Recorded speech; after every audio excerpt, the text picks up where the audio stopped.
권총으로 헬기를 쏴서 터뜨리는 스티븐 시갈 영화의 장면을 보고 저게 말이 되냐 하셨던 분들 많으실 겁니다. 이것만큼 말이 안 되지는 않겠지만 역시 현실에서 가능할까 싶은 장면이 하나 더 있는데요. 바로 자주포로 날아다니는 헬기를 격추하는 겁니다. 세계적인 인기 게임 워썬더에서 구현된 이 장면은 게이머들에게나 밀떡들에게나 게임이니까 가능한 것 정도로나 여겨졌습니다. 그런데 말입니다. 이 장면을 조만간 게임이 아닌 현실 세계에서도 볼 수 있을지도 모릅니다. 우리 국방과학연구소와 하나에어로스페이스가 K9 자주포의 차기 모델을 155mm 대공포로도 쓸 수 있게 하는 것을 검토하고 있어서인데요. 이 계획이 현실화된다면 K9을 포함해 세계에서 가장 많은 155mm 자주포를 가지고 있는 대한민국은 아이언돔도 필요 없게 됩니다. K9 하나하나가 아이언돔 역할을 할 수 있으니까요.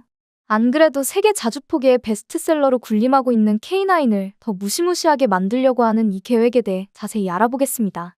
세계 각국의 주요 병기들을 직접 조종할 수 있어 밀떡들에게 많은 인기를 얻고 있는 게임 워썬더는 작년 9월 대한민국 방산업계가 자랑하는 세계적 베스트셀러를 업데이트로 추가해 우리 게이머들의 주목을 받았습니다. 바로 K9, 정확히 말하면 노르웨이 수출형 버전인 K9 비다르인데요.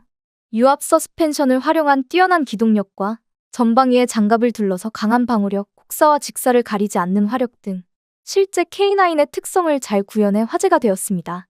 하지만 가장 화제가 된 건 따로 있었는데요. 대공 무기로 분류되지 않는 K9으로 헬기를 격추할 수 있다는 거였습니다. 이 장면을 포함해 이 게임에서는 타이밍과 위치만 제대로 잡으면 자주포인 K9으로도 헬기를 잡는 게 가능한데요. 당연히 대다수 게이머들은 이걸 재미를 위한 게임적 허용 정도로만 여겼습니다. K9을 비롯한 대다수 자주포가 연사가 가능한 물건도 아닌데 지상 병기들보다 훨씬 빠르게 움직이는 헬기 등 항공기를 잡는 게 말이 될 리 없을 것 같으니까요. 그런데 그게 좀 있으면 말이 되는 일이 될지도 모르겠습니다. 국방과학연구소가 올해 주최했던 미래형 자주포 체계 발전 방향 컨퍼런스에서 K9의 대공 모드를 개발하기 위한 연구를 진행 중임이 밝혀져서인데요. 방위사업청이 공개한 관련 자료에서는 155mm용 전방 확산탄과 장사정 포탄이 있으면 구현이 가능하다고 나와 있습니다. 이를 활용해 K9과 같은 155mm 자주포로 북한의 170mm 자주포나 240mm 방사포가 쏘는 포탄이나 드론을 요격할 수 있도록 하는 걸 목표로 하고 있는데요. 이에 따라 국방과학연구소와 하나는 7월부터 지난달까지 K9을 활용해 240mm 이하 무유도 방사포탄과 170mm 자주포 포탄, 드론을 요격할 수 있는지 검토했는데요. 검토 결과 실용화할 수 있는 가능성이 입증되면 개발에 착수할 계획이라고 밝혔습니다. K9과 같은 자주포를 대공포로 쓰는 방안을 검토하고 있는 것은 북한군의 가장 실질적인 위협 중 하나인 수도권을 겨냥한 대량의 장사정포에 대응하기 위해서입니다. 북한은 휴전선 인근에 장사정포를 대거 배치하고 있어 유사시 단번에 수천 발의 포탄이 수도권을 향해 쏟아질 수 있습니다. 최근에 개발이 완료된 엘셈이나 청궁2로 막을 수 있는 미사일과 달리 장사정 포탄은 이들의 요격 고도보다 낮게 날아와 대응이 어려운데요. 실제로 북한이 쏘는 장사정 포탄의 정점 고도는 대략 10km 정도로 미사일 방어체계로 막기에는 너무 낮습니다. 게다가 미사일처럼 한두 발이 날아오는 게 아니라 한 번에 수천 발이 날아오기에 이들을 모두 막으려면 기존의 대응 체계만으로는 수적으로 한계가 있을 수밖에 없죠. 따라서 북한 장사정포에 대응하기 위한 새로운 대공무기 체계를 개발해야 하는데 40mm 등 중구경 대공포만이 아니라 155mm 등 대구경 화포를 활용하는 방안도 검토하고 있고 그 일환으로 검토 중인 게 K9 대공 모드인 겁니다. 155mm 등 대구경 화포는 최대 사거리가 40km까지 도달할 수 있는데 이를 위해서는 정점 고도가 10km 이상이어야 합니다. 즉 이론적으로는 155mm 포를 써서 정점 고도가 같은 장사정포를 요격할 수 있다는 거죠. 그래서 K9과 같은 155mm 포를 공중에 발사해 대공포처럼 활용하는 것 어떠냐는 건데요. 현재까지 하나 측이 예측한 K9의 최적 요격 고도는 15km로 포탄 발사 후 15km까지 도달하는데 약 25초가 소요됩니다. K9의 발사 속도는 분당 6발 이상, 개량형인 K9A2는 분당 9발 이상이니 타이밍을 잘 맞추면 해당 고도로 날아오는 물체를 집중 타격할 수 있는데요. K9은 발사한 포탄을 동시에 탄착시키는 동시 탄착 능력도 있으니 충분히 가능합니다. 하지만 이걸로 실제 항공기나 포탄, 미사일을 요격하려면 먼저 개발해야 하는 기술이 하나 있습니다. 바로 초고속 투사체 포탄입니다. HVP는 이름 그대로 마하 3에다라는 탄속을 자랑하기에 기존 포탄으로는 잡기가 어려웠던 항공기 같은 빠른 목표물도 맞출 수 있습니다. 그래서 미국은 이 HVP를 일부 순양함과 구축함 등의 함포에 실전 배치하고 있죠. 사실 미국은 기술적으로는 이미 HVP보다도 2배나 빠른 무기도 개발하고 있습니다.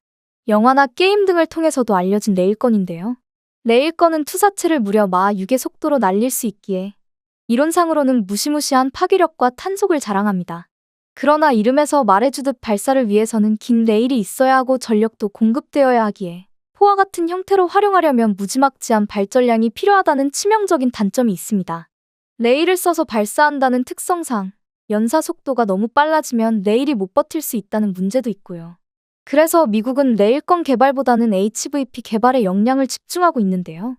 우리가 주목할 부분은 최근 미군이 155mm 포로 HVP를 발사해 공중 드론을 요격하는 시험을 마쳤다는 겁니다.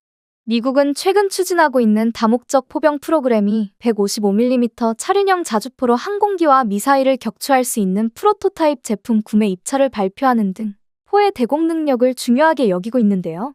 MDAC가 원하는 기준을 충족하려면 높은 수준의 자동화와 빠른 분당 발사 속도가 필요합니다. MDAC 프로그램 측에서 공표한 내용에 따르면 해당 차륜형 자주포는 통합 전투지휘 시스템과 통합 방공미사일 방어 네트워크의 통합돼 외부 타겟팅 지령을 받아 실시간 데이터 링크로 목표물의 궤도와 위치를 파악할 수 있다고 합니다. 이 자주포에 쓰일 포탄은 HVP가 될 것으로 보이는데 이미 2020년 9월에 팔라딘 자주포로 HVP를 발사해 공중 드론을 명중한 바 있기 때문입니다. 따라서 우리도 K9의 대공포화를 위해서는 이러한 미국의 사례를 참고할 필요가 있는데요. 미사일이 아닌 HVP 등의 포탄을 쓰는 포를 활용한 요격 체계가 주목받고 있는 데에는 여러 이유가 있습니다. 미사일에 비해 가격이 싼 게 대표적인데요. 미사일은 하나당 하나로 10억 원 이상이지만 HVP는 신형 포탄임에도 한 발당 최소 8천만 원에 아무리 비싸도 1억 2천만 원 수준입니다. 대량의 목표물을 한 번에 요격해야 한다면 포를 쓰는 게 경제적으로 이득인 게 당연하고 무엇보다 값이 싼 만큼 대량으로 준비하는 게 가능하다는 장점이 있습니다. 거기다 포탄인 만큼 자주포만이 아니라 곡사포나 함포 등 활용할 수 있는 곳이 많다는 것도 무시할 수 없는 장점이죠. 그래서 우리 국방과학연구소와 하나가 손잡고 K9의 대공포화를 추진할 수 있는지 궁리하고 있는 건데요. 그럴 만도 한 게 K9을 비롯한 155mm 자주포를 대공포로 쓰는 게 가능해진다면 우리나라는 아이언돔을 들여오는 것과 같은 효과를 누릴 수 있기 때문입니다. 우리 군은 K9뿐 아니라 미국의 M109A2 자주포를 라이센스 생산해 만든 K55 등 다른 155mm 자주포들도 많이 갖고 있습니다. 이 K55에도 최근 K9의 기술들이 적용돼 K55 PIP로 개량되었는데요. 기존 K55 1180대를 모두 PIP로 개량해도 9억 원 밖에 안 들어서 모두 개량하고 있는 중입니다. 그 덕에 K9에다 K55 PIP의 구형 견인포까지 포함하면 대한민국은 이미 2020년 기준으로 3,000대나 넘는 155mm 포를 운용하는 나라가 되었습니다. 이는 전 세계 최대 규모인데요. K9A2도 향후 896대가 도입될 거라네요. 이런 나라에서 155mm 포를 대공포로 쓸 수 있는 방안이 마련된다면 그야말로 상상을 초월하는 방공망이 만들어지는 겁니다. 과장을 좀 보태면 각 지역에 있는 포병 부대 하나하나가 아이언돔의 역할을 수행할 수 있게 된다는 겁니다. 헬기 정도가 아니라 미사일을 K9이 쏴서 터뜨리는 것도 현실에서 가능해지는 거니까요. 그런 K9의 어마어마한 잠재성에 눈길을 주고 있는 나라가 있으니 바로 미국입니다. 미국은 올해 자국의 유도탄인 엑스칼리버를 K9 비다르로 호환성 테스트를 하는 등 K9을 자국 고성능 포탄을 시험하는 데 사용하고 있는데요. 이는 K9이 자주포로서 뛰어난 성능을 가지고 있음을 인정하는 거라 봐도 무방합니다. 그리고 이제는 단순히 포탄 성능 시험용을 넘어서 자신들의 주력 자주포로 K9을 쓸지에 대해서도 검토하고 있습니다.